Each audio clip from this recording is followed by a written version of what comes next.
My name is Barbara Johnson, and I have the privilege of serving as the chair of the Board of Governors of the Joint Center. This Voices at the Table series has been going on for several months now, and initially we were meeting in person, but I'm very grateful that through technology we're able to have this virtual meeting today.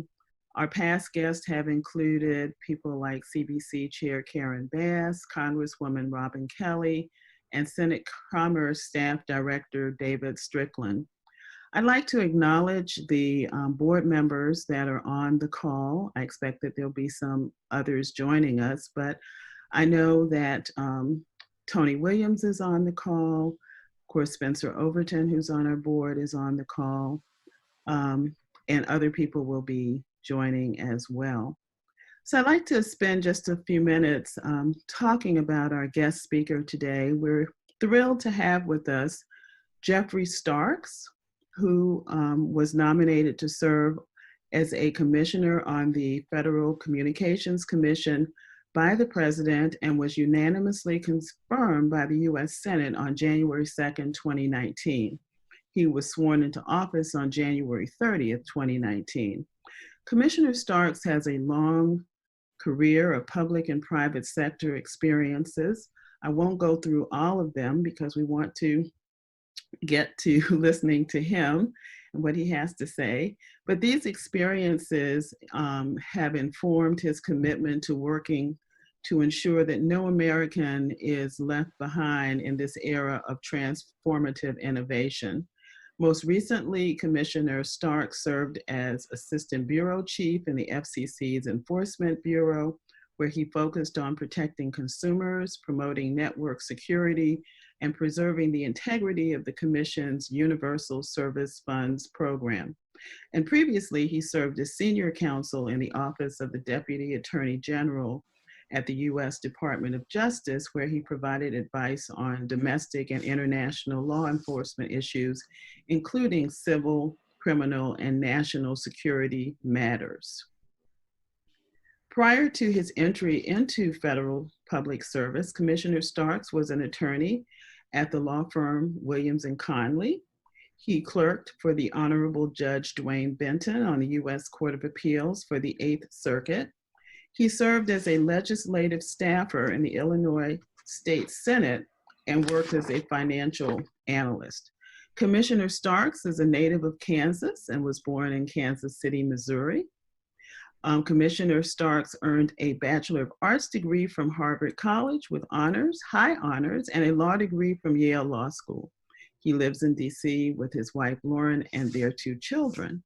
So at this point, I'm going to turn it over to Spencer Overton, who will be moderating today's program. Barbara, thank you so much. Appreciate it immensely. And if I want to just say thanks so much for your leadership. Appreciate it. Also, just want to say thank you to Jessica Fulton, our Vice President, who's just been a rock in terms of pulling this series together, as well as Victoria Johnson and the rest of the Joint Center team. So thank you all. Now, Commissioner Starks, thanks for being here. You know, I know you got a pretty resume, but what's most important has been just your relentless commitment to communities, vulnerable communities, ensuring that they have a place at the table. You've done that since the beginning, since you've been there. That's what we're here to talk about. And so we really appreciate your strong voice on this. Certainly another purpose is to educate people who are here in DC about some of the challenges that folks are facing around the country, average community folks. Give them a voice here on these kind of issues about being disconnected and being able to participate in school and in the economy in this COVID-19 world.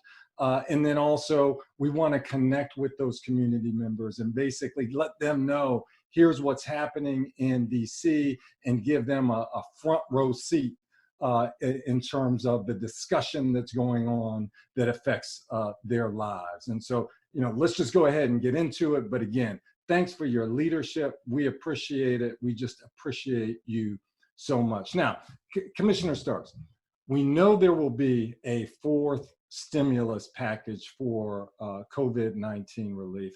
It could be even be later this month. You know, there's some reports in the media that have been maybe broadband connectivity and other supports will not be a part of that package.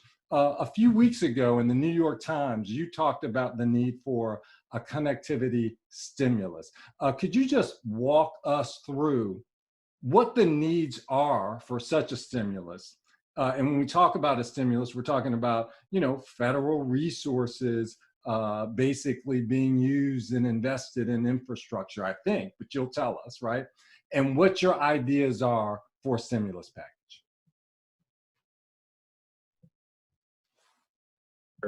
I'm honored to be here, and thank you for your leadership. I've long been a champion of the Joint Center for all the hard work that you do and all that you mean to our community. The second thing I'll say real quick is I know my camera is pointed up a little bit. Like many of you brothers and sisters there, I had to have my hair cut by somebody other than a professional barber here. And so my wife cut my hair this weekend. She did a pretty good job, but I'm pointing it up a little bit.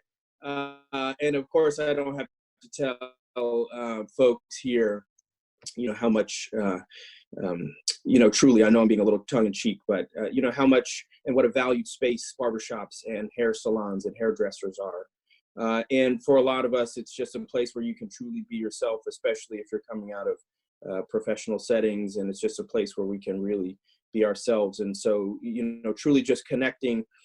Now is the time for each of us with our extensive networks to make sure that people feel seen, get extra touches. This self-isolation and quarantining and social distancing truly is not easy for anybody, whether you're caring for young kids at home or whether you're worried about, you know, your parents, worried about your own health, worried about economic issues, or really just anxiety that all of this has. And so, you know, our community is going to need special attention, but really just wanted to make sure that people heard how much, you know, you are not in this alone. And so to come to the question, you know, like many of you, I'm also hearing that there's going to be a fourth stimulus. Rightfully so. You know, you were hearing a lot when I wrote the piece about an economic stimulus, stimulating our economy, stimulating our healthcare. And what I really wanted to focus on as well is that, you know, I fundamentally believe that for the first time, Americans are going to rely on our internet extensively for an indeterminate amount of time. And so I was calling for truly a connectivity stimulus to connect all Americans to broadband. Even by the FCC's estimates, over 21 million Americans do not have access to broadband. And so tens of millions more, we also know, don't have it because they can't afford it. And so it's going to be incredibly important for us to focus on this issue. A couple things really briefly I called for in my article. Some of those have come to pass. First is telehealth, and that's going to be essential, allowing physicians to access medical care remotely. There was $200 million appropriated in the CARES Act. There was another $100 million for a connected care program that the FCC administers. So we have about $300 million for telemedicine, which I am very much in favor of. Some regulatory action was taken at the FCC that I was also happy with. We eliminated some red tape, started deploying some unused and inefficiently used spectrum, in particular in the 5.9 band. But really, truth be told, the bulk of our ability to reach Americans that are really hurting right now and on the wrong side of the digital divide has not started to happen. Over 45 million K through 12 students have been sent home. There are estimates that at least 9 million of those, if not more, lack broadband at their homes. I'm particularly focused on those Title I schools, those Title I households where the most consistent meal comes from a school, you know, a Head Start breakfast with a school lunch. You know, I think the FCC has the authority to authorize schools and libraries to purchase lendable free hotspots. And so I'm talking about where, you know, I saw Mayor Bowser, and I know a lot of mayors have started to keep some schools open so that kids can come by and get a free hot lunch. we need to also be in a place where we can hand those kids a hotspot. Because if you think about the Venn diagram of those Title I households and who are probably the most disconnected and folks who haven't been able to afford broadband, I think there's a broad overlap there.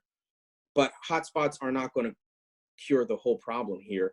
You have, I'm working with industry now, but probably 500,000 or less hotspots in the entire United States. They really need to get back online coming from South Korea and China. And so 500,000 hotspots when we know we have at least 9 million students that are disconnected, least of all more homes that are otherwise disconnected, hotspots are not going to be the full solution here to the problem. The last thing that I really focused on in the op-ed that I think is going to be critical is focusing on some of our low income and displaced persons. All of us are teleworking more from home, relying on connectivity to reach our friends and family more, are educating our kids through our phones. If you only have a wireless device at home, you are going to blow through your data cap really quickly. And so I was calling on wireless providers to allow folks to not be throttled if they go through their data caps. The other thing that I really focused on are low-cost broadband offerings that I think are going to be an essential part of our response here, and crucially the need to expand Lifeline, which is our strongest tool in the safety net digitally. So there are a whole suite of options here that have got to all be on the table. We've got to act now.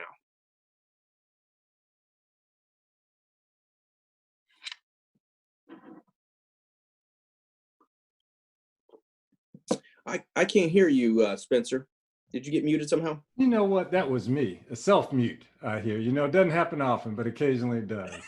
So last week we saw you tweet out the recent ProPublica article that early data show that COVID-19 is disproportionately impacting Black communities. Your tweet said that we know that communities of color live everywhere. We also know that the majority of these communities live in large metropolitan areas. You said you'd be monitoring the impact on people of color and advocating passionately for equity in our responses. And obviously in the last couple of days, a few other articles have come out about different cities and the impact and the deaths, the high rate of deaths in terms of African Americans. So what is it that you're advocating for that will particularly impact Black communities? Yeah, it's a great question. And in a lot of ways, I'll start with, this COVID-19 pandemic is obviously unlike anything we've ever seen or experienced before in our lifetime. The scientific, medical, public health community is trying to better understand this novel virus in a lot of ways. And so to be crystal clear, this is not a virus that sees race per se. But in my mind, it is becoming quite clear that COVID-19 is reframing some of the inequities that we have, including the whole spectrum of access to quality healthcare through the digital divide. And so it's been devastating to densely populated cities, communities. It is hitting hard in African American communities in particular. And just as you mentioned, early data is showing African Americans have contracted and died of the virus at an alarming rate. The fact is 70% of deaths in Cook County, Illinois were Black residents. Half of those infected cases in Milwaukee County, 81% of the deaths there in Milwaukee County, considering especially that from their base population number, African Americans only account for 26%. New Orleans has not made race-based data available, but it's clearly a hotspot in a Black city bearing over 40% of the state's deaths.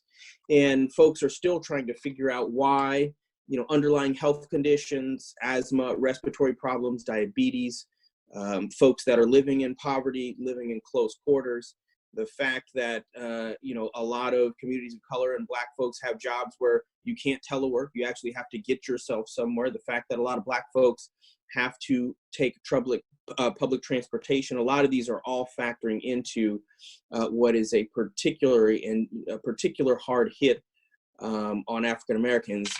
Moving to the digital divide side of it, the 2019 Pew Research study indicated that Black and Latinx homes were less likely than white households to have fixed wireline broadband to their home.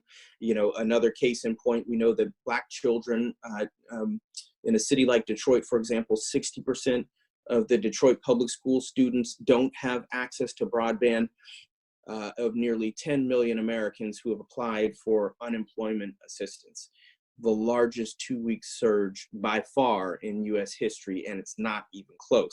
And so the number of unemployed is likely even higher because of some of the strictures that states have on unemployment claims. But while racial data is not available for this labor data, we do know that people of color are more likely to work in the service industry that has clearly been decimated. Numbers like this have never been seen before, and folks of all, all stripes are going to have to look hard at their bills no matter what. But broadband has to be seen, connectivity has to start to be seen as an essential utility. And so the time to expand broadband is now. There are 3 times as many folks in urban areas as rural areas that don't have broadband. And so by just sheer numbers, we're talking about a lot of Black folks. And so I'm going to be closely monitoring this situation along with the help of all of you guys and all of the networks that you have. But we have to expand the suite of our social safety net, Lifeline, E-rate, broadband connectivity, all of it has to be on the table, and we need to act quickly. Okay, so you talk about Lifeline. Let's lean a little bit more into Lifeline, right? Sure. Tell us more about the program and also what can be done to improve it, both with regard to the FCC's authority and then also under the direction of Congress. How can we improve it? Yeah, and so, the Lifeline program is the only federal subsidy that is specifically designed to provide digital connectivity for low-income households. And so it provides a subsidy to the providers in exchange for them to access and provide voice and broadband services. And really a lot, this sounds simple at the start, but the biggest problem we have with Lifeline is that it is significantly underutilized. People have got to know that Lifeline exists in order to get them that smartphone. And this is in some sense even exacerbated now by the fact that, a lot of physical spaces are closed. Places that we would typically rely on, churches, community organizations like the YMCA where people could physically go to, shelters. A lot of those places are closed or certainly, are limited and remaining kind of physically isolated. And so in this country we have, and this is, old data as of kind of 2019, about 38 million people who are eligible for Lifeline. Only about 7 million people are actually enrolled in the program. So we're at about 19-20% participation rate. And so, off the bat, the commission has to devote more resources to equip folks who are in these communities and all of us to get the word out to inform people about the Lifeline program. We have got to get those numbers up of people who are going to enroll. We're already seeing that the numbers of folks who are enrolling in SNAP, who are having food insecurity, is going way up. In California, they had 4 times the number on any given day than they had previously. Georgia had some of the same high rates of folks applying for SNAP. One of the ways you can get enrolled in Lifeline is qualifying through SNAP. And so there are very clearly synergies there that I think we need to be able to utilize. If you are applying for the very first time for SNAP, you probably qualify for a Lifeline phone. And so we need to make sure that there are, some ways to access that. Almost like, when you register at the DMV here in the District of Columbia, they ask you if you want to register to vote here in DC. It's called Motor Voter, and so if you are starting to apply for some of these struggling assistance programs, I think we need to start to figure out how Lifeline can be part of that conversation. And then a lot of folks, really are talking about how to make sure that we don't disconnect current Lifeline subscribers. And really, I'm all for that. But we need to be expanding Lifeline. There are millions of Americans that are currently struggling and are going to be struggling here during the pandemic. And so we have got to do more to make sure that people are relying more on their devices. They have the devices. I've called for Lifeline to expand, again, the number of minutes and data caps that they have of that are required of Lifeline providers. This is, for a lot of folks, the difference between life and death. I visited Miriam's Kitchen here in DC, that's a homeless shelter, and spoke on the phone with a number of homeless kitchens and shelters that I've met with out in San Francisco, Larkin Youth Services, Shelter Tech, and they have told me that their shelters are struggling. Those are places, again, where a lot of physical bodies go to get the help that they need, and so they're struggling. And so we have got to do something, especially for the most vulnerable. And then coming back again, Congress can help us expand Lifeline, what it would look like, whether there'd be a broadband aspect to Lifeline, a specific fixed wireline broadband option, I think is something that Congress should be looking at quite hard, because we know that we're going to need to reach these households, and connectivity has never been more important. So now, affordability, right? Yeah. Understand there's this larger issue we have related to the lack of affordable broadband in the country. How does affordability affect communities of color? What's your plan to address the disparity? You talked a little bit about Lifeline. Maybe you can talk about some of your other plans here. Yeah. Again, here are a couple different cuts. The Census Bureau data shows us that nearly 3 times as many households, like I said, in urban areas are unconnected as rural areas. And so what that really means is about 18 million households, we know from recent Pew Research, lack broadband because it's simply too expensive. And I firmly believe that in this time of emergency, no American should go without a connection because of the cost of that service. And so getting folks online really means reducing the cost of that, having low cost, affordable options. To come at this a different way, the average family in America spends $2,700 per year on their internet, on their phone, and on their cable bills. And for a lot of working families, especially with increased expenses, that's too much.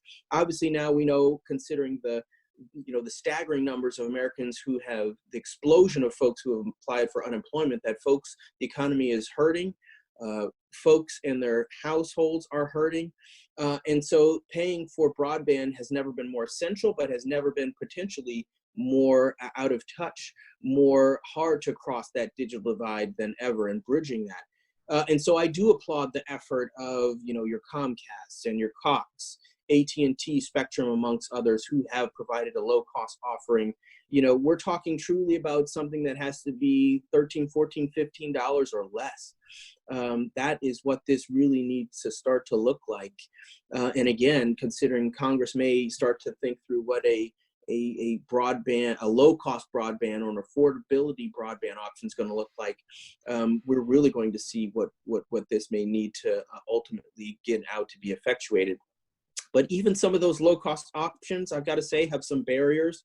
Whether it's you can't have any outstanding debt owed to an ISP, you can't have any unreturned equipment. Others have a 90-day transition period between, if you were going from a certain service down to the low income offering, you'd have to hold out for 90 days. 90 days during this pandemic could feel like a lifetime. It was almost just 3 weeks ago when, when I was considering travel, when folks were thinking, well, hey, the economy is going to turn around. And so 90 days can feel like a lifetime for folks that don't have the broadband that they need. Mm-hmm. And so, I've been working with folks in the Deep South. I know it's something that you at the Joint Center has done as well, Spencer. And, I don't want to leave out rural Black folks who are clearly already experiencing job loss and job distress, as you've always talked about. And so making sure that we utilize at the FCC, for sure, our power and our leverage as somebody who has an $8 billion universal service fund each year, that we make sure that when we're paying to build out broadband, that they have a low income offering. And so that's something that I've consistently called for. And I think you're going to start to see some more traction around that. Okay. So now just quickly before we go to our expert panel here. Yeah. Let's just say I'm a community member, or let's just say I'm me, because I don't know this area the way you know it, right? But let's say I'm a community person and I need to get broadband. I need to get some of these accesses. I need to serve my community. But it seems like there's like a maze of government programs. You know, we talk about Lifeline and E-rate, and, you know, USDA has some stuff, et cetera. So just kind of in a quick snapshot, you know, where do I go to figure out this maze and what these programs do and how I can get services for my local community? And then also, why is this maze of programs just generally insufficient? And what is it, just kind of again in a nutshell to wrap us all up, of what your proposals do that they kind of add on to these existing structures? Yeah, you know, again, this is, you know, another great question, you know, and I'll kind of work through it quickly here. You know, the FCC through the Universal Service Program has about $8 billion a year that we administer through 4 programs really quickly. High Cost, which pays to get rural broadband out, it's about $5 billion. Lifeline, a low income support mechanism, about $1 billion. E-rate, which pays for broadband for schools and libraries, it's about $2 billion. And then the Rural Healthcare Program, which provides support to rural hospitals, that's about $250 million, although, you know, we're looking to increase that. So it's about $8 billion. When you throw in the USDA Reconnect program, which again is administered through agriculture, that's about $700 million. So all in, you're talking about $9 billion. You know, the Hill is starting to think through, in particular, Whip Clyburn has had a lot of leadership here on what is a real broadband. How do we actually cure broadband and get it everywhere and more ubiquitous? And you know, the numbers are changing a little bit. I don't want to pin him down. And so this is just kind of an instructive number, illustrative number. But you're talking about, you know, $80 billion or so is what some of the folks on the Hill are starting. So in terms of that 80, that is 80 to move from what connectivity rate to what connectivity rate? Yeah, I mean, I think that's going to be, you know, for them, it's really going to try to get that last unserved area. So not, you know, basically folks who do not otherwise have broadband. So again, you know, depending on the numbers, a lot of people have different numbers. It'd be kind of that last 20 plus million Americans who don't have any type of option. But you know, the large brushstroke here is that we're only working with about $8-9 billion a year to cure broadband, but to really get the shot in the arm and get it completely cured, we're talking about tens of billions, if not 80 billion or more. And so, you know, how do you eat an elephant? It's kind of one bite at a time. And so I think a lot of our programming does do well during this time of a pandemic where folks need even more. I do think we're going to have to do more. But, you know, kind of the real answer is that we are going to need to set aside for a long-term structural plan to fix and get connectivity everywhere. It's going to need a significant amount of resources. Okay, thank you so much. Appreciate it. We're going to hear from some experts here and some community folks, and then give you a chance to respond. So we're going to start with Children's Defense Fund Southern Regional Director, Oleta Fitzgerald. Oleta, are you there? I'm here. Can you hear me, Spencer? We can hear you and we can see you. Wonderful. I was worried. Thank you very much for convening this call, and to you and to Jessica and to Commissioner Starks. I really appreciated hearing your presentation. I am based in Jackson, Mississippi. I'm the Regional Director for the Children's Defense Fund, and I also am Regional Administrator for something called the Southern Rural Black Women's Initiative for Economic and Social Justice. And we've been working with this group of women and young women across the Black Belt of Alabama and Georgia and the Delta and Mississippi for nearly 20 years now. And one of the things that came up clear for us when we are talking about our communities being able to be successful economically and our children able to function in a rapidly changing global economy, a look at broadband and internet access came straight to the front in terms of opportunities for jobs to come to these areas where manufacturing has left in droves, to have long distance learning and long distance employment was something that we've been paying a lot of attention to. In the course of coming to that recommendation, we've also looked at how children are going to be able to function and be able to get future employment. And as we started looking at that, we started seeing how absolutely inequitable and far behind we are in rural areas in terms of access. We've been working with some professionals around technology development and what we can do in these rural communities to try to incentivize the Rural Electric Association members to actually participate in something like Reconnect, or some of the public service commissions in states where we are allowing them to get into broadband. But they are going to have to be incentivized. In Mississippi, for instance, we're told about 59% of households have access to the internet. But some of that internet connection, according to people we're working with, is proclaimed not really something that you could call access because of the speed and affordability issues. So how does that play out on the ground in COVID-19? Yeah. Well, go ahead.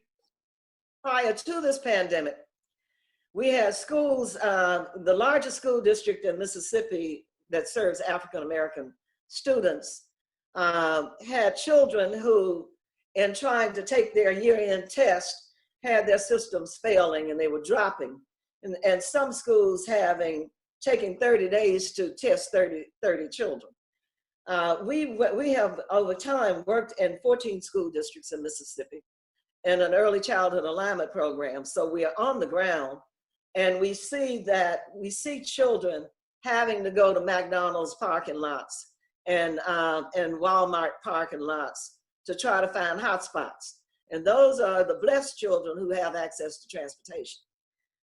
So we've been talking to some school superintendents recently, as yesterday, that are very concerned about the devices that children don't have. That even when they have access, the children don't have devices, and how that is not going to play out well for them when we're talking about virtual classrooms.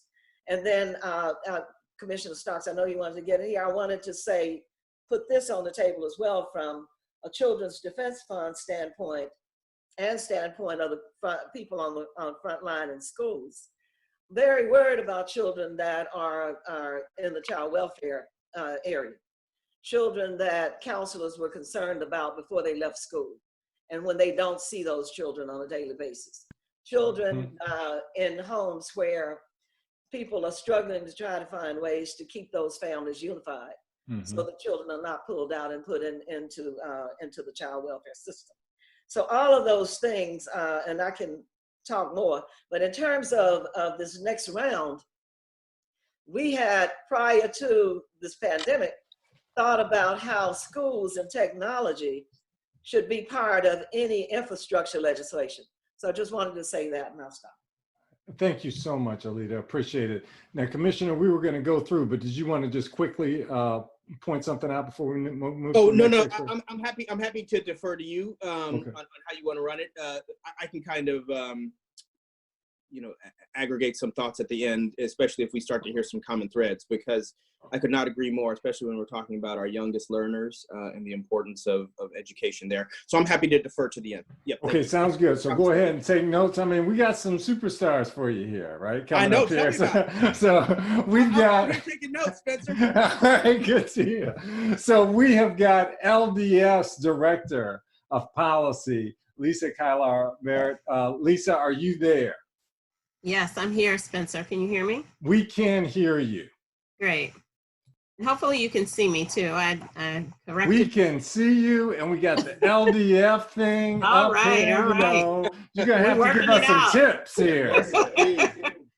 We are working it out. Well, I want to say good afternoon, Commissioner Starks, and thank you so much for joining us here Thank you, Lisa. today. And thank you to Spencer and Jessica and the entire team at the Joint Center for convening us to discuss this important issue. You know, for over 80 years, LDF has sought structural changes to expand democracy and eliminate disparities and achieve racial justice. And our mission has always been transformative, that is to achieve racial justice, equality, and an inclusive society. And so it's so great to hear you talk about the structural changes that need to happen long-term in terms of making sure that everyone has access to broadband. But as we face the current pandemic, LDF developed a set of priorities to help ensure that the needs of communities of color, and particularly Black communities, are met. And with regard to education, we do our work across the country, but we do a lot of work in the South. And so it's great to hear from the Children's Defense Fund and the great work that they're doing in the Black Belt. But with regard to education, we've stated that we are concerned and would like to see a national standard regarding distance learning to establish and be sure that there's a continuity of education for all students, and to ensure that there's equity in the access to educational instruction provided through distance learning. And so, of course, a natural part of that is ensuring that broadband access, that there's an expansion of broadband access so that the lack of connectivity is not a barrier to a student's ability to continue their education during this crisis. We went to the National Center for Education Statistics just to get a sense of the number of school-age children in homes without internet access. And what we found, and this is data from 2017, which was the most recent year of data they had available, but for that data, we found that 14% of children, school-age K-12 children, had no internet access in their homes. But when you look at the data disaggregated by race, there's significant equity concerns. So there are 12% of white students had no internet access at home, but nearly 20% of Black and Latino students had no internet access at home, and 37% of Native students.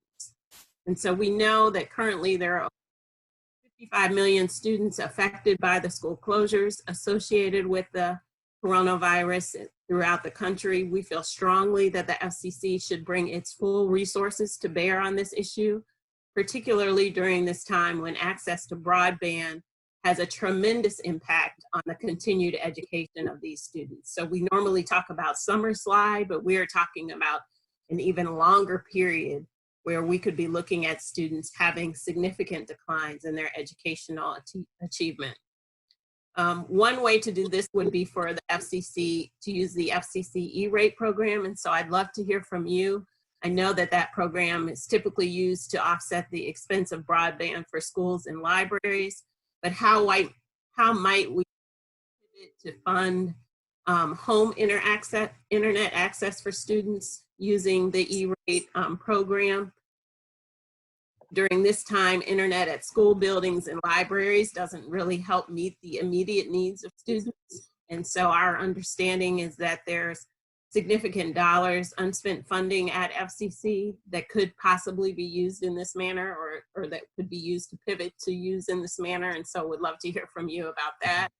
We're also looking at how providers address households which have internet service, but perhaps owe a balance, and how can we ensure that internet service, particularly in homes where there are school-age children, is not shut off due to non-payment during this. We know that some communities are looking at how they might use public access television channels to support distance learning. And so we encourage the FCC to think creatively regarding how to deploy the full breadth of its resources and authority to the critical need of ensuring that students who have been ordered to stay home have as many tools as possible, including access to internet, so that they can continue their educational studies in an equal manner during this pandemic. Okay. Lastly, I'll just say we also know that there are other resources needed to ensure that students can fully benefit and participate in distance learning. It's shared. We have concerns about whether students have the equipment, so the hardware, the laptops, the electronic devices, but we also have concerns about the soft skills that may be needed. And so that there's some training and capacity building on the various platforms that'll be used for distance learning that needs to be supported, and other community computer literacy needs. And so we're pushing those needs to also be met. The extent the FCC has partnerships that it can bring to bear to address those issues, that would be extremely helpful also. Lisa, thank you so much. And thanks so much for LDF's partnership. We just really appreciate it. You all are just a stellar partner, and just thanks for your leadership here. We've also got Brookings fellow Nicol Turner-Lee. Nicol, are you on the line? Is Nicol here? I thought it was Nicole. I'm here. I was muted. There you go. I was muted. I'm sorry. Right. Okay. I'm glad you're back. Here. So thank you, Spencer. Thanks to the Joint Center, for all the Joint Center people. I'm an alum, a proud alum of the Joint Center for Political and Economic Studies, the baddest and the best think tank in America. And thank you to Commissioner Starks. I am so happy that you wrote that op-ed, because I know I'm always streaming your inbox with a whole lot of stuff, but to see this idea of a connectivity stimulus was really important. And thank you to everybody who's participating, including the other distinguished panelists. I'm gonna keep my time short because I'm kind of like in the sandwich between me and a few other people that have to talk. But I want to kind of glean a couple of things that the commissioner said and sort of push this out into the public domain as we think about what happens next.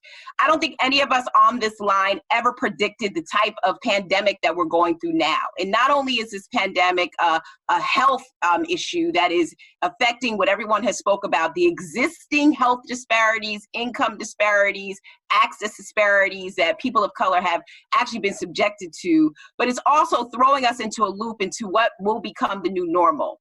The technology train had been left the station. So forgive my grammar, but it was gone already before COVID-19. And the issues related to digital access, particularly in disparities, were already being discussed. The challenge is our ignorance over addressing those issues, and I'm glad to see the commissioner taking a seat next to people like Jessica Rosenworcel, is the fact that we've got to figure out how to catch up. Because when we come out of this, we are learning lessons about what the new economy and marketplace is going to look like. And so when we have 50 million kids that are out of school, we need to be saying to ourselves, why were we not prepared? And I just want to leave us with this. Why weren't we prepared? We weren't prepared because we didn't know the extent that the new currency of this economy is now being online. And when you're online, that matters. We're finding out, I want to just go back to Lisa's statistics, when kids are not online, they actually do much less performance in school. So there's correlations between academic performance as well as online performance. When adults are not online, they're missing out on opportunities to engage in both the entrepreneurial marketplace as well as other sectors of industry that are now driving the economy. I know there are a lot of people out there that are saying, you know, we're going to be affected as the last hired and the first fired, but the service sector is really demonstrating, particularly in those services that are still open, grocery stores, delivery services. I want to know the racial dynamics of the people who are participating in that. Target is doubling their salary for service workers. And again, that distribution of where people of color fall along the workforce line is something that we need to think about. The same types of concerns that people are having now with stimulus checks really speaks to, I think, the overall broad inequality that has affected this country. If you have not filed your taxes, and we know that there are some small businesses, braiders and hairdressers and others that the commissioner was talking about, that will not receive a stimulus check. So we're just in this really big quagmire that we need to find a way out. And I would like to suggest, as we talk about the connectivity stimulus, Senator Markey, along with a couple of other senators, tried to get that in that last relief fund. Spencer, I would say to all the people listening, if this matters and the educational our children matter, then we'll work very hard to make sure it does not go dismissed in this next round. And I'm here to support in any way possible. But in short, what I want to just bring out is, so what do we do next? I think part of the conversation that we have been stuck on as people of color is the now. How do we deal with that? I was very happy to hear that the state of Maryland right now will not release any statistics when it comes to COVID-19 infections without having race data. We definitely need that wave to continue so that we collect the right information, because the new currency of this economy is information and data. But there are short-term creative solutions that we may need to employ. We will have to have a broader conversation as a country as to what does a digital pathway look like for all Americans when we come out of this. We're learning that now. Look at us doing something differently. I would have never thought in a million years that the Joint Center would be online, having a webinar after being there back in the early 2000s. Everybody has had to intuitively jump to a new platform. But I think it's also important to be creative. Tony Williams is going to come up. Chanelle is here. Companies are now being creative and pushing different types of programs to the marketplace. And we need to know what you all are doing in some type of inventory to be able to share that with constituents.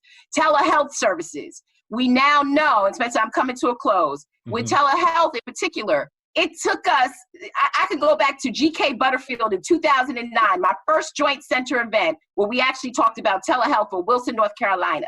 Now we have no choice but to put people online because we cannot put infected people with people who may be asymptomatic or not showing any signs.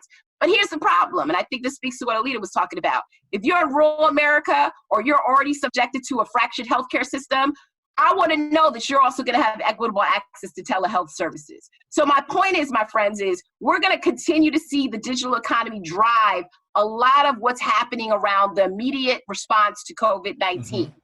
We need to make sure it's inclusive, it's equitable, and I'm going to tell you this, and that it doesn't stop.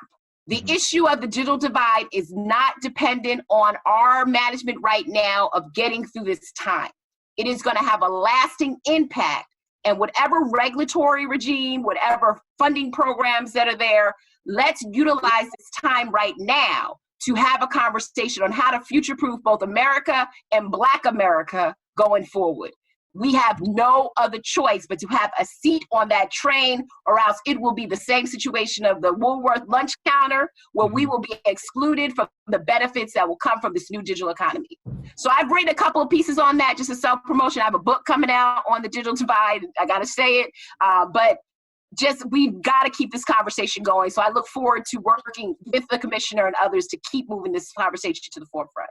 Dr. Chanelle, thank you so much for all of your work. We're so proud of you here in terms of being a Joint Center alum. And, you know, thank you, and look forward to the book. Thank you so much. So now just a quick note here. Feel free to use the chat. Any comments you have, we're going to make sure that the commissioner staff has the comments and they give them to him so he knows what's going on. So you got any comments, you got any questions, anything like that, tee those up in the chat, use the chat. Right now, we're going to move to Comcast Executive Director of Governmental and External Affairs, Tony Williams. Tony? Everyone hear me? We can hear you. Sure. Perfect. I wanted to make sure I wasn't on mute, no repeating the same mistakes here, but you know, I think, let me just start, you know, I think the commissioner's remarks and his support for the connectivity stimulus really underscore two key realities. You know, the first one is that we're witnessing and we're experiencing an unprecedented shift in network usage while Americans are working, learning, and connecting from home. Just to give folks on the call sort of an example of what we're seeing on the Comcast network since March 1st, our peak traffic is up 32% overall, and in some areas over 60%. But the really amazing story and the sort of the headline here is that we're still within the overall capacity of our network. And when you look at NCTA's recent report, you know, thanks to, you know, a lot of investment and innovation from ISPs, but also good policy and support from the FCC and Congress, you know, Comcast experience largely reflects that of other broadband ISP and cable providers in that space. The second thing on the network is really that, you know, we've seen that Wi-Fi and unlicensed spectrum has been the real workhorse when it comes to keeping us all connected. So, for example, from the Comcast perspective, who has both a mobile and obviously a fixed broadband, we've seen a 10% decline in LTE data usage and a corresponding 24% increase in mobile data usage over Wi-Fi. So we've been very encouraged by the Commission's proposal around the 6 gigahertz band, and you know, we hope that folks will support that to make more unlicensed spectrum available and for use. But the second, real reality and thing that I think where a lot of the commissioner's remarks focus is that it's more important than ever that we focus on policies that will get and keep everyone online. And that means, of course, that we need to solve, the rural access problem, which, was highlighted there. But we also believe it's just as important to redouble our efforts to address the adoption problem. As the commissioner mentioned, and there are different statistics there, but we look at it and we see that about 5% of Americans who lack access compared to 27% who do not subscribe, even though broadband is available to their home. So we really view the adoption problem as a really important problem. And at Comcast, we've long been committed to addressing that gap. I think folks are familiar with our Internet Essentials program, which is now the nation's largest and most comprehensive broadband adoption program. And in response to the COVID-19, on March 13th, we put in place 2 substantial program enhancements that I just wanted to make sure that we shared with folks on here and they were aware of. The first is that Internet Essentials is now free to new customers. So new eligible customers will receive 60 days of complimentary Internet Essentials service. It's normally available to all qualified low-income households for $9.95 a month. But then also we increased the speed, and the speed of the program's internet service was increased to 25 megabits downstream and 3 megabits upstream. Connectivity is important. We did a number of other things. We opened up our Xfinity Wi-Fi hotspots in businesses and outdoor locations. We paused our data plan. We responded to the FCC chairman's pledge and will not disconnect a residential customer, small business internet or voice services if they're unable to pay their bills. And we also will not assess any late fees for anyone who contacts us. So we're trying to be very responsive and be on top of and work on solutions to this crisis. However, as Commissioner Starks so eloquently noted, we are also at a moment in time when we owe it to the country to take an honest and factual look at what more government needs to do in areas where the private sector is not able to do it on its own. Mm-hmm. And so I just wanted to share a few principles that we thought would help to close the deployment and adoption gaps. On the deployment side, and Commissioner Starks has talked about this a couple times, but just that funding should really focus on where people lack service. We also think that we need to think about policies that will unleash the potential of public-private partnerships. We fundamentally just believe we can do more together than we can do on our own. And so anything that removes those limitations on who can enter into those public-private partnerships to deploy networks, we want to see those things removed. So things like the ETC requirements. Also, ensure that federal support is not targeted to any one technology or sector. We all, everyone should be part of the solution. I think we all have something to offer in that space. The second part is really on adoption.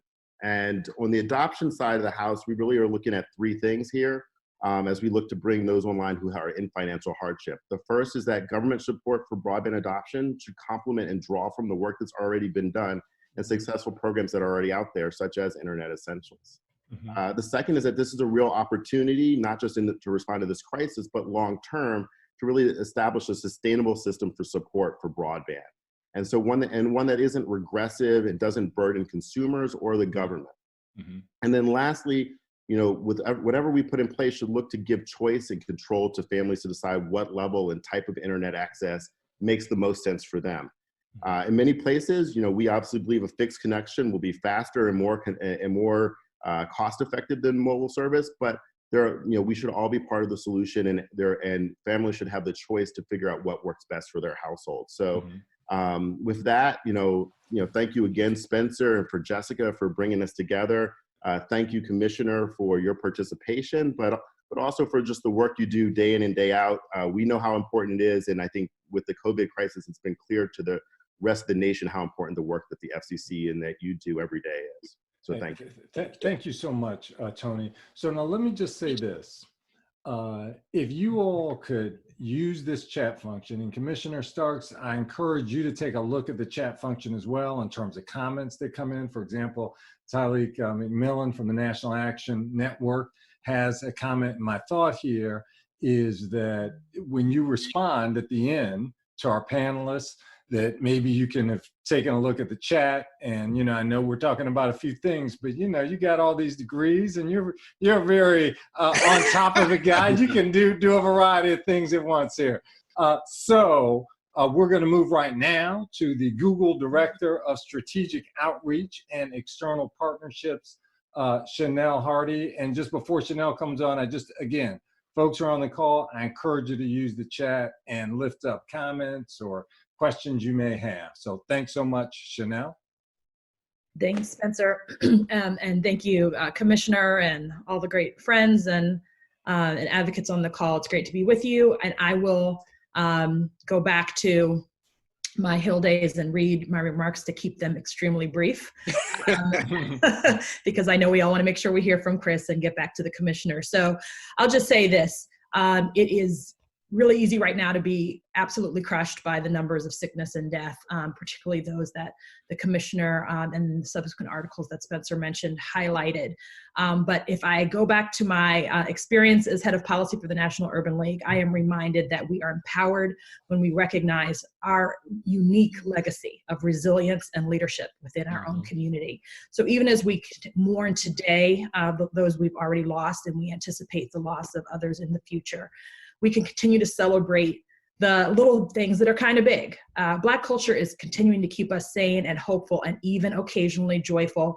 I don't know if I was the only one who participated in DJ D-Nice's Club Quarantine on Instagram, or if you have a millennial brother and sister who are playing the Savage Challenge, or you've logged on to Etsy to support Black-owned businesses during this time, or if you followed Black Twitter for news and information, or if you, like my family and I, gathered on Google Hangouts last night for a prayer meeting, the power and the promise of what is possible online has never been more evident and more reason to be hopeful. And so at Google, we have really jumped into action to bring our products and resources to bear as the community transitions to what will be a digital learning and working environment with expanded offerings. And I'll just mention a few of those. One, I hope everyone's heard about, we opened advanced Google Meet features for free to all G Suite and G Suite for Education customers, including nonprofits who access these features for free. We announced an $800 million investment, among other investments, in crisis and small and medium business response, including a $200 million investment specifically for community development financial institutions to try to get resources directly to small businesses, particularly those owned by people of color. We've announced a set of resources for online learning, including our YouTube Learning Hub and for small businesses, and expanded our offerings of free training webinars. We've launched a COVID info website located at google.com/COVID-19 to compile resources, updates, and announcements. And we've increased our efforts to reduce misinformation and disinformation with a COVID-specific strategy, including knowledge panels, surfacing authoritative information, and advertising policies that recognize the sensitivity of information relating to COVID. We know that no matter how many resources we have available, we can only be helpful if our users can get online. That's why we share the belief of others on this call that universal broadband access is a necessity, especially access to Wi-Fi, and why just last December we joined 1,000 organizations and companies in committing to the Contract for the Web, a set of global principles to bring everyone online. Like you've heard from others, we've seen studies showing up to 25% of the country is without at-home broadband access. We support innovative approaches like the FCC's draft order to open the entire 6 gigahertz band for Wi-Fi, which will open new frequencies to unlicensed technologies. We've also launched our own projects to try to make a difference, including our Google Fiber offering available in specific locations, and our rolling study halls effort, which brought connectivity to 16 rural school districts last year. So I thank you for your time. I look forward to conversation, of course, beyond this call. And thanks again to Spencer and Barbara for convening us today.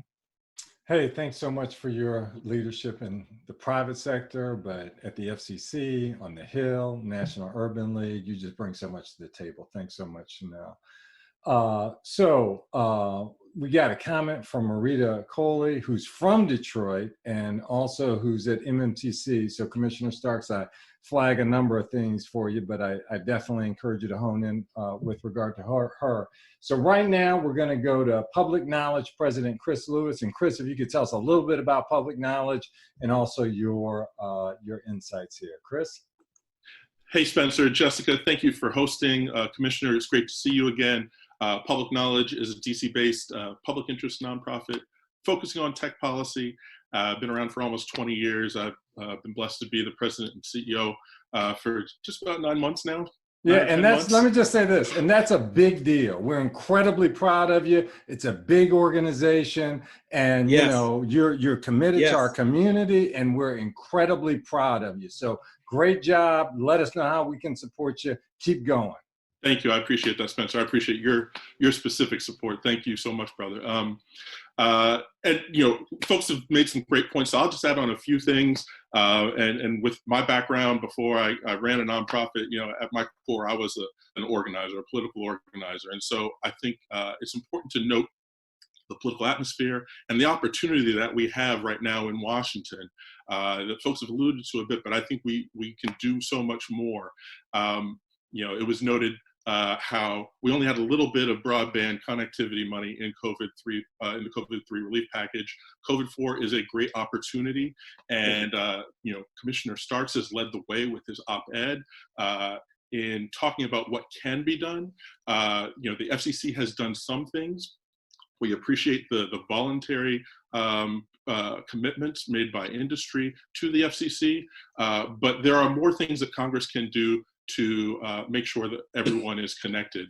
And I think of it as short-term and long-term. The long-term stuff is things like Congressman Whit Clyburn's proposal that he's crafting together for infrastructure. But in the short term, we have to make sure that we're getting everyone connected who has access to broadband right now, and that they stay connected through the emergency. And so that means Congress needs to act. There are dollars that they can invest directly into companies. We've come up with a kind of a $50 number that a lot of the tech public interest groups have committed to, where at a bare minimum, that $50 should go to supporting and expanding Lifeline to make sure that the most vulnerable communities have access. But it could also be extended by Congress in the COVID-4 package so that every individual who can be served by a broadband provider is served by a broadband provider, and that those companies are subsidized $50 for every individual. This is a proposal that we put forward. You can find on our website.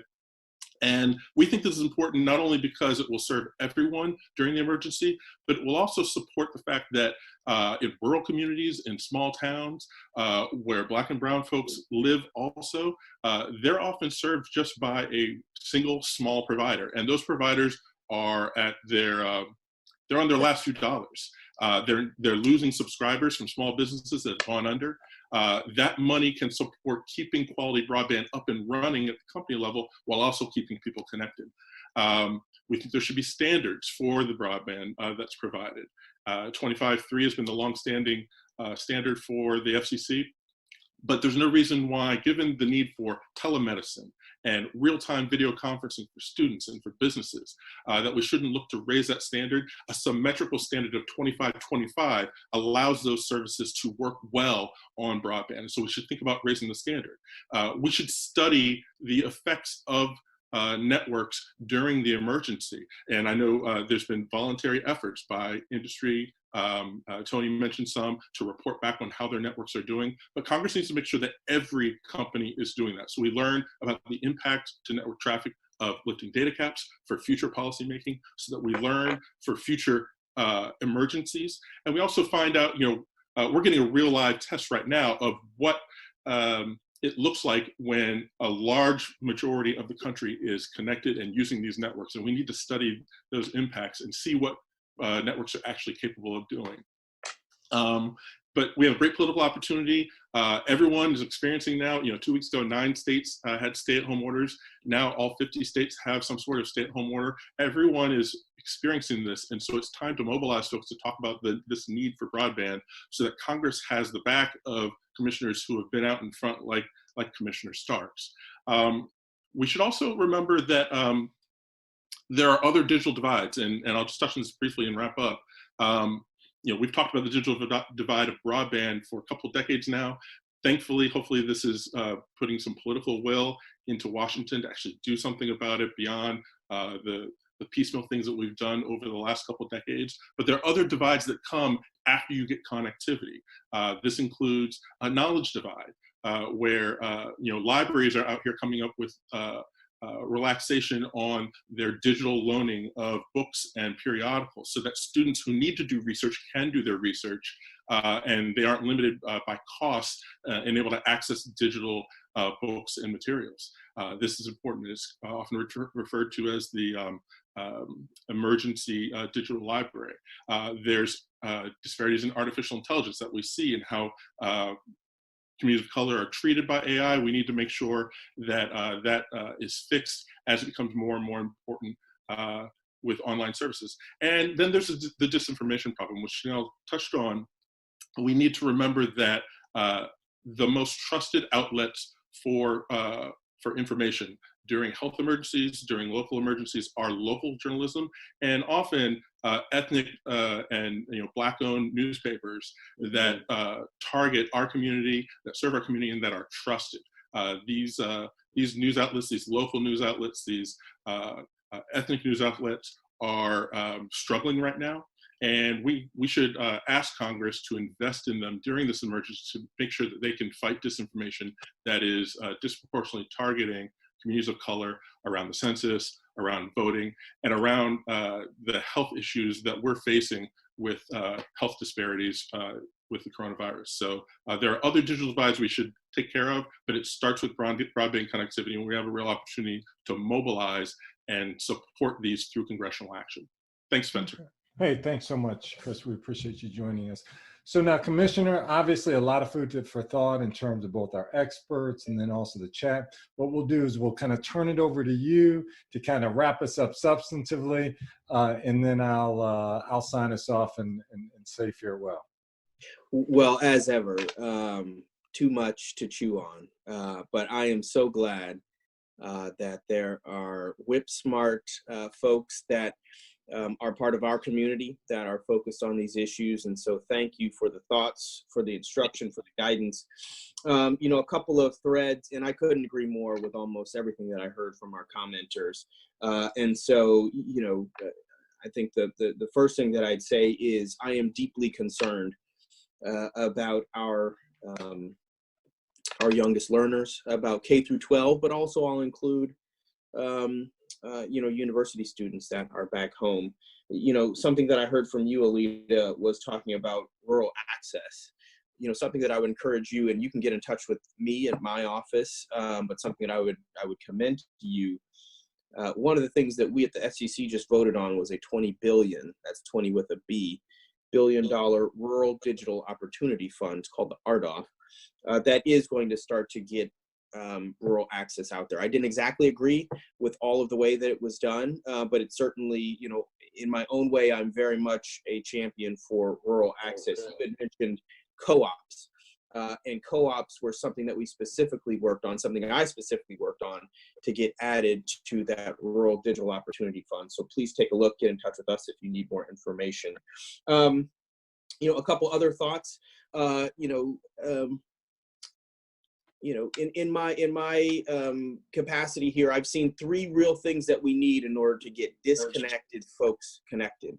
Obviously, there's the access piece, and that is just making sure that folks have access to broadband. There is the affordability piece, which I'll include kind of piecemeal with that. The second that somebody had mentioned is digital literacy. So we need to make sure that our youngest folks are trained, but we also have a lot of elderly folks who are not connected to the internet for myriad reasons, and making sure that they know how to get on the internet and get there safely is critically important. And then the third part of this, three-legged stool is making sure that we do have equipment and devices. And I know I had heard some of that as well. And whether that means making sure that we have a way that we can get laptops and tablets into homes, especially for some of these low income and folks that are learners who do not otherwise have access to a laptop. We obviously all do not know when schools are going to come back online, when things are going to come back around. And so making sure that our youngest learners have a learning plan that is going to grow with them for an online distancing, I think is going to be critically important. Of course, I come to Morita's comment in the chat. And my heart breaks for so many Americans, for so many folks in our community, to hear that you have family members, like all of us do, that are part of folks that have been laid off, that are transportation workers, that are part of service industries that have been laid off. My heart just breaks. Two thoughts that have a glimmer of hope. The first is something that we've been talking about almost all day today, which is that we have got to get these folks connected. When the economy does start to rebound, when the economy does start to turn around, how are folks going to look for jobs? It's certainly not going to be out there physically going somewhere to try to find your next job. You're going to need to be online, and you're going to need to, be able to find some online connectivity. And so, I'm hopeful that folks that are trying to figure out what is going to be next for them, we've got to get them that digital connectivity so that they can start to look for jobs. And the second piece of that is something that I would commend. Now, none other, there are a lot of experts, but the expert of experts is Spencer Overton on what the future of work is truly going to look like. And so for a lot of folks, and I know Chris had mentioned AI, and the future of work we know disproportionately was going to already impact communities of color and women. And so, we have got to, we've already doubled down, but we got to treble down our efforts to make sure that we are helping folks look around the corner on what the world is going to look like outside of this pandemic, and make sure that they are trained for what is to come. Last couple words from me. First, thank you, Spencer. Thank you, Jessica, for setting this up. This has been a powerful conversation and forum. It is really that the internet is doing more work than ever right now from telemedicine. It is helping keep a lid on making sure that the COVID-19 virus does not accelerate beyond our capacity to help healthcare workers. That's what everybody has feared. It's helping keep our economy powered through teleworking. Almost all of us here are teleworking so that we can continue to do our jobs, continue to power our economy. It's helping, I've got 2 young kids at home. I know a lot of folks here personally, and I know folks have kids as well. And folks are just interested as well in what's going to help our youngest learners. And I can tell you that digital connectivity has got to be an aspect of that. So almost on all of the critical, important aspects going on right now, the economy, healthcare, our youngest learners, the digital connectivity is essential to that. And so we have got to make sure that we are connecting all Americans. We didn't even talk about the US Census, which is something, just a month ago, I was in the Deep South talking about how we have to make sure that a lot of our Black and brown communities there go onto the census and participate, because how important it is. Now, one of the options where we used to talk about, you got to get yourself to the library because that will be a way that you can help fill out your US Census. We obviously know that that's not happening right now. And then the fallback of actually having people come to your home and help you fill out the census, that's also been taken down. So digital connectivity to help folks get their US Census is more important than ever. The very last thing I'll say is, I watched Chairwoman Bass, her conversation with the Joint Center last week, and she ended by, having a call for all folks that are interested in these issues, that feel that they want to be part of the fight, feel that these matter to them and to their future and the future that they see for Americans. I'm willing to work with you, work behind you, work around you, whatever way we can. And I can assure you that I do have a voice at the table, that I am eager and willing to speak up for those that are talking about our community, that are talking about the most vulnerable. So please continue to give me thoughts and instruction and guidance, and I'm eager to work with all of you as we fight for what's best for everyday Americans. Commissioner Starks, just thank you for your time. Thank you for your leadership. Thank you for your commitment to our community. We're proud of you. We appreciate you immensely. Thank you so much. Also, I want to thank Dr. Elisa Valentin. She was great in terms of working with us, in terms of from your staff, just outstanding here. We appreciate her immensely. I wanted to, just before we leave, kind of give you all some insight in terms of what we're doing here at the Joint Center, right? So about every week, we're trying to pull together what's happening in terms of in DC, but then also in terms of Black folks around the country in terms of COVID as it relates to policy. So we're trying to pull that together. You can just go to our website at jointcenter.org and see that. If you have any tips or anything that you see, feel free to send them on into us, because again, we just want to pull it all together in one place.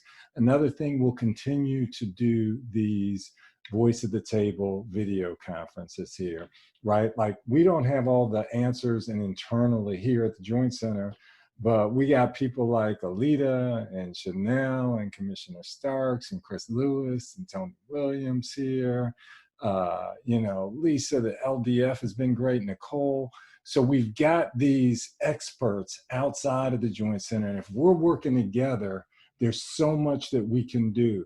The stimulus stuff, this stuff moves quickly. It happens quickly. So we need to be in touch with one another, sharing ideas, getting on the same page. And so we look forward to working with all of you in terms of future voice at the tables. And let's just say, you know, thank you to all of our partners. I mean, we are relevant because of you and your expertise, and let us know how we can serve you. So until we continue next time, again, thank you all. And this is a tough time for us in terms of our community, but again, we can work together. We can make a difference in terms of working together. Thank you all so much. Thank you. Be safe. Thanks.